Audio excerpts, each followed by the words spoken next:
નમસ્કાર. આકાશવાણી અમદાવાદ વડોદરા પ્રાદેશિક સમાચાર રિધિ ઉંધાડ વાંચે છે. સૌપ્રથમ મુખ્ય સમાચાર.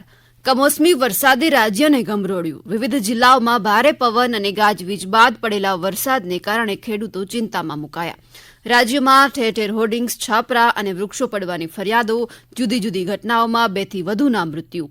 હવામાન વિભાગે આગામી 16 મે સુધી રાજ્યમાં હળવાથી મધ્યમ વરસાદની શક્યતા વ્યક્ત કરી.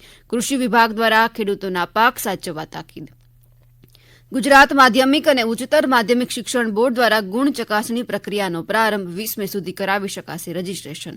અમદાવાદમાં રમાયેલી કોલકાતા નાઇટ રાઇડર્સ અને ગુજરાત ટાઇટન્સ વચ્ચેની મેચ વરસાદના કારણે રદ રહેતા ગુજરાત ટાઇટન્સ પ્લે ઓફથી બહાર. સમાચાર વિગતવાર.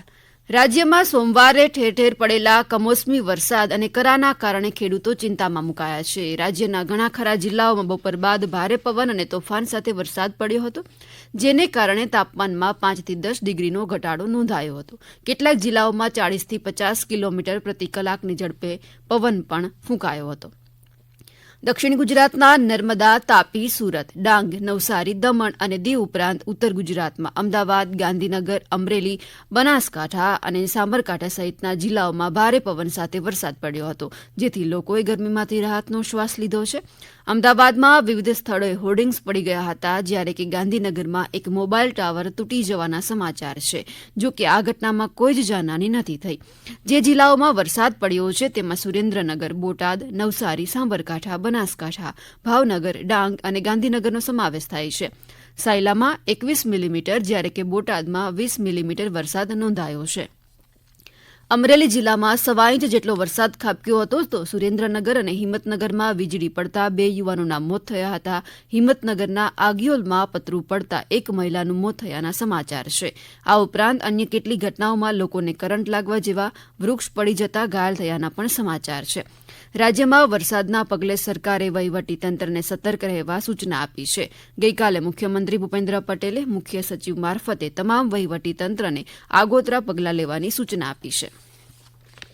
હવામાન વિભાગે આગામી 3 થી 4 દિવસમાં રાજ્યના વિવિધ જિલ્લાઓમાં હળવાથી મધ્યમ વરસાદની આગાહી કરી છે, જેને જોતા કૃષિ વિભાગે ખેડૂતોને કમોસમી વરસાદ સામે પાકનું રક્ષણ કરવા વિવિધ સૂચનાઓ જાહેર કરી છે. આગામી દિવસોમાં અરવલ્લી, દાહોદ, મહીસાગર, ડાંગ, વલસાડ, સુરેન્દ્રનગર, રાજકોટ, અમદાવાદ, આણંદ, ભરૂચ અને સુરતમાં પવન અને ગાજવીજ સાથે હળવાથી મધ્યમ વરસાદ વરસી શકે છે. હવામાન વિભાગ અનુસાર મધ્યપ્રદેશની ઉપર બનેલા ચક્રવાતી અસરને પગલે ગુજરાતના વિવિધ જિલ્લાઓમાં 16 મે સુધી કમોસમી વરસાદ પડી શકે છે. 17 મેથી રાજ્યમાં ફરી ગરમી વધી શકે છે. મહીસાગર જિલ્લાના જંગલોમાં ફરી એકવાર આગ લાગી હતી. જિલ્લાના ખાનપુર તાલુકામાં આવેલા વાવકુવા ગામ પાસેના જંગલોમાં આગ લાગતા મોટી સંખ્યામાં વૃક્ષોને નુકસાન થયું છે. અમારા પ્રતિનિધિના જણાવ્યા અનુસાર છેલ્લા 15 દિવસોમાં આગ લાગવાની આ 7મી ઘટના હતી, જેને કારણે વન્ય સંપદાને ભારે નુકસાન થયું છે. નર્મદા જિલ્લામાં વાવાઝોડા અને પવન સાથે વરસાદ પડતા અનેક વૃક્ષો તૂટી પડ્યા. અમારા નર્મદાના પ્રતિનિધિ દીપક જગતાપ જણાવે છે કે નર્મદા જિલ્લામાં ભારે વરસાદના કારણે કેરીના પાકને નુકસાન થયાના અહેવાલ છે. ડેડિયાપાડા, સાગબારા અને રાજપીપળા શહેરમાં કાચા મકાનોના પતરા પણ ઉડી ગયા હતા. અહીંના આદિવાસી વિસ્તારોમાં ભારે નુકસાન થયું હોવાના અહેવાલ છે. તિલકવાડાથી વડોદરા વચ્ચે માર્ગમાં અનેક વૃક્ષો પડી જતા રોડ બંધ થઈ ગયો હતો. છેલ્લા 4-5 દિવસથી ભારે ગરમી બાદ ભાવનગરના લોકોએ રાહતનો શ્વાસ લીધો હતો. ભાવનગરના સિહોર, ઉમરાળા, વલભીપુર, સણોસરા, રંગોળા પંથકમાં ગાજવીજ સાથે કમોસમી વરસાદ વરસ્યો હતો, તો બપોરે સણોસરા, ઈશ્વરિયા, ગઢુલા, રામદરી, 5 તલાવડા, આંબલા સહિત પંથકમાં કરા સાથે વરસાદ થયો હતો. લગભગ અડધાથી 1 કલાક દરમિયાન સર્જાયેલા આ વાવાઝોડાના વાતાવરણથી ઠેર ઠેર છાપરા અને જાહેરાતોના પાટિયા પણ ઉડ્યાના સમાચાર છે. નવસારી જિલ્લામાં પણ વરસાદના કારણે લોકોની મુશ્કેલીઓ વધી ગઈ હતી. ચીખલી તાલુકામાં અચાનક સર્જાયેલા વરસાદી વાતાવરણ વચ્ચે પવન ફૂંકાતા કુકેરી, વાંજણા અને રાનવેરીકલ્લા ગામે પતરા ઉડવાની ઘટના સામે આવી. કમોસમી વરસાદને જોતા પાટણ જિલ્લા સેવા સદન ખાતે પ્રી મોન્સૂનની પૂર્વ તૈયારીઓ માટે બેઠક મળી હતી, જેમાં કલેક્ટર BS પટેલની અધ્યક્ષતામાં વરસાદના કારણે થનારા સંભવિત જોખમ અને નુકસાન અને એ માટેના બચાવના પગલાં વિશે ચર્ચા કરવામાં આવી. આ ઉપરાંત ડિઝાસ્ટર મેનેજમેન્ટ અંગે તકેદારી, પાટણના રેલવે અંડરબ્રિજમાં પાણી ન ભરાય તે માટેની વ્યવસ્થા કરવી, વરસાદની આગાહીના સમયે જે તે તાલુકાના લાયઝન અધિકારીઓએ તે તાલુકામાં હાજર રહે, તાલુકાનો કંટ્રોલ રૂમ શરૂ કરવો, શહેરી ગ્રામ્ય વિસ્તારમાં બચાવ ટુકડીની વ્યવસ્થા, બોટ, ટાયર ટ્યુબ વગેરેની વ્યવસ્થા જેવા મુદ્દાઓ પર ચર્ચાઓ કરવામાં આવી હતી. આ સમાચાર આપ આકાશવાણીના અમદાવાદ વડોદરા કેન્દ્ર પરથી સાંભળી રહ્યા છો. આ સમાચાર આપ અમારી YouTube channel AIR news Gujarat પર સાંભળી શકશો.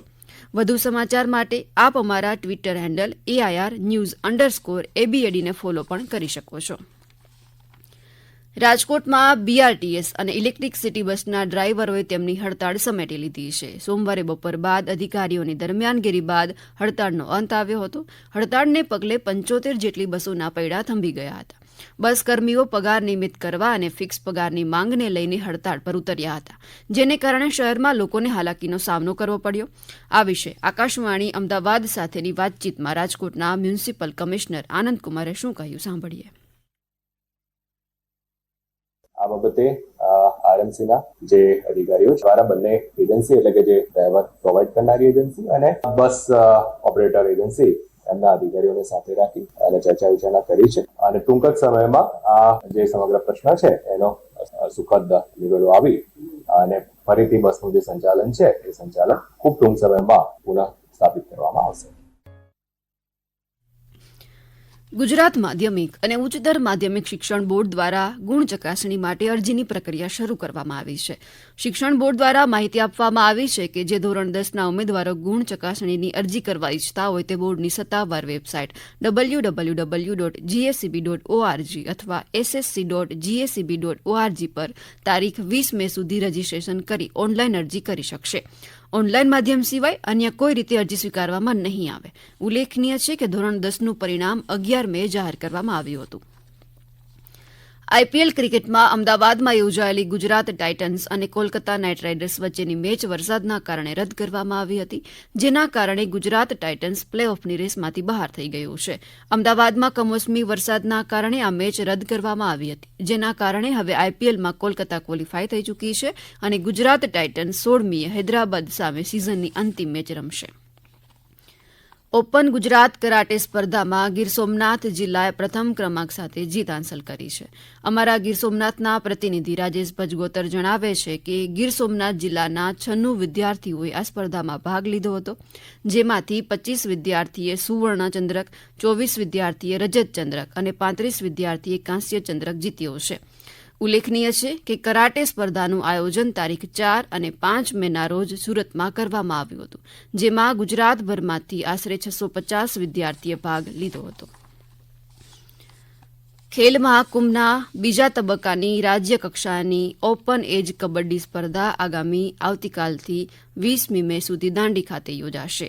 વલસાડ તાલુકાના દાંડી ખાતે યોજાનાર આ સ્પર્ધામાં દરેક ઝોનમાંથી ઉત્તીર્ણ થયેલી બંને ટીમને મોકલવાની રહેશે. ભાઈઓ માટેની ઓપન એજ સ્પર્ધા આવતીકાલે, જ્યારે બહેનો માટેની સ્પર્ધા 18મી મે રમાશે. અંતે મુખ્ય સમાચાર ફરી એકવાર. કમોસમી વરસાદે રાજ્યને ગમરોડ્યું. વિવિધ જિલ્લાઓમાં ભારે પવન અને ગાજવીજ બાદ પડેલા વરસાદને કારણે ખેડૂતો ચિંતામાં મુકાયા.